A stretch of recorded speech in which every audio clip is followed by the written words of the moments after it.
ID, and today is our birthday.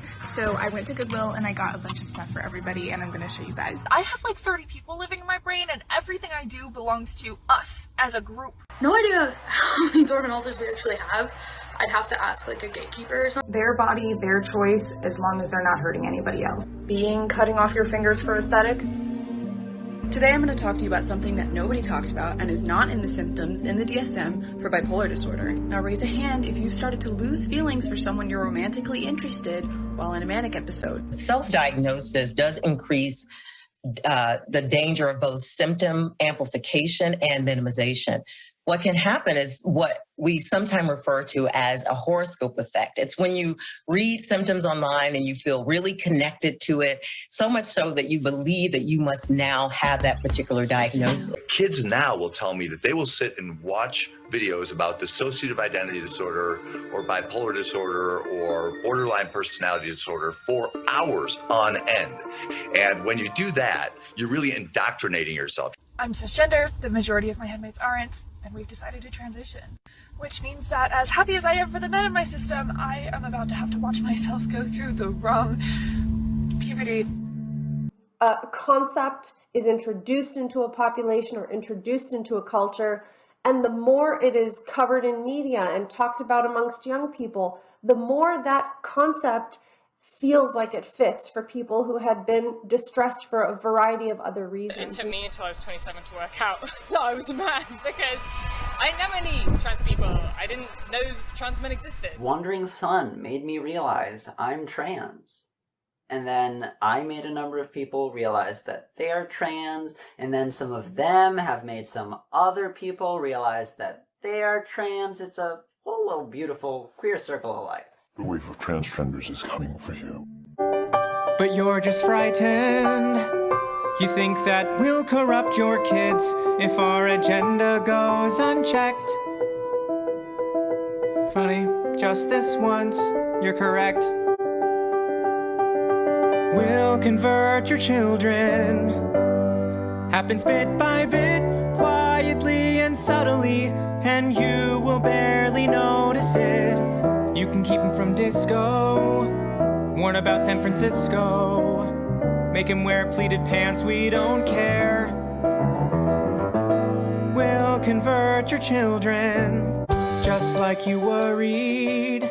They'll change their group of friends, you won't approve of where they go at night. You'll be disgusted when they start finding things online that you've kept far from their sight. We'll convert your children, yes we will. Reaching one and all, there's really no escaping it. 'Cause even grandma likes RuPaul. We're coming for them. We're coming for your children. We're coming for them. We're coming for them. We're coming for your children. We're coming for them. We're coming for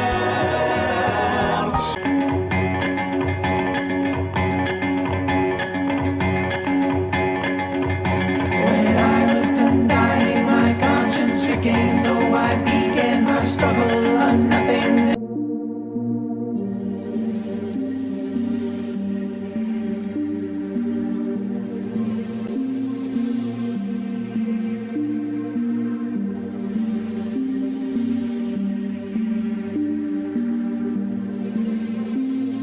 My name's Scott Nugent. I'm 47 years old. 5 years ago, I began an ongoing medical process to live my life as a transgender man. So far, my insurance and myself have been billed just under $1 million to transition medically. And, like other transgender people, I will continue to be dependent upon drugs and doctors for the rest of my life. So I'm having 5 stages of what's called phalloplasty. Recovery's been a little rough. I am 3 days post-op from my 5th phalloplasty-related surgery. A little over 2 years ago, I underwent a surgery called phalloplasty. That created a massive pulmonary embolism that induced a stress heart attack, and I was life-flighted via helicopter to Dallas Presbyterian, giving me less than a 2% chance of living.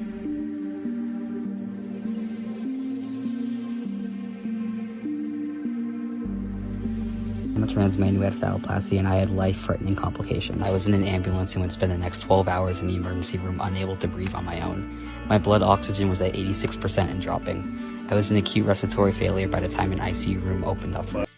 I had another surgery to fix my arm. I had arm reconstruction surgery to fix a protruding ligament that was sticking out of my arm. But it was too late, and my arm is now handicapped for life.